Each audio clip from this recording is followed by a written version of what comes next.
Isang magandang umaga po sa lahat.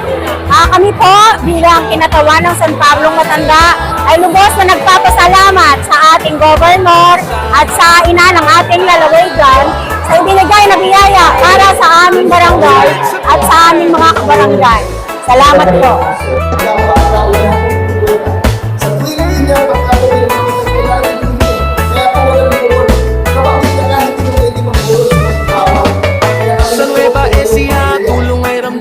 Servisyo'y dumarating hindi na hanapan, kalusugan at tulong sa pera, scholarship para sa kabataang may pag-asa. Kapag may problema, may kaagapay, hindi nag-iisa, may kasangga sa buhay, hindi lang pangako, hindi lang salita, halagang umaliit, araw-araw ang gawa. Sa bawat tawag, may sagot na darating. Sa bawat pamilya, malasakit ang hatid.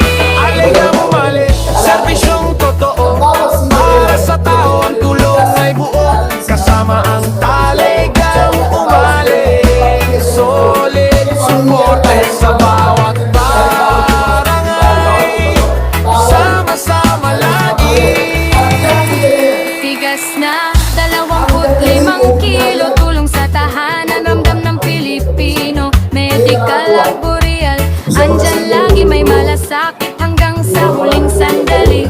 May covered court, may barangay hall, may paaralan, may dam, maayos ang dalaw. Hindi lang plano, may patunay sa alagil ring alarin, kita ang tunay. Sa pagkilos na kapag may pag-asang sumisibol, sa serbisyo sa tao ang bukas ay sumusulong. Mahalagang umaling, serbisyong totoo, para sa tao ang tulong ay buo, kasama ang talagang umalis. Solid suporte sa bawat barangay, sama-sama lagi. Barangay San Pablo Bata, San Pablo Matanda. Para sa Diyos, para sa bayan, mamayyaga, pagdiha. Sabay-sabay tayo tuloy.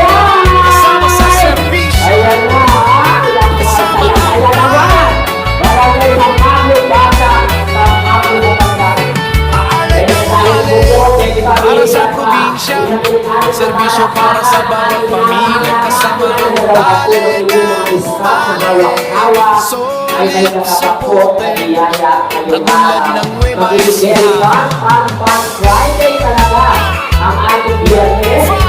Unahin na natin lahat po nakatayo. At hindi na ako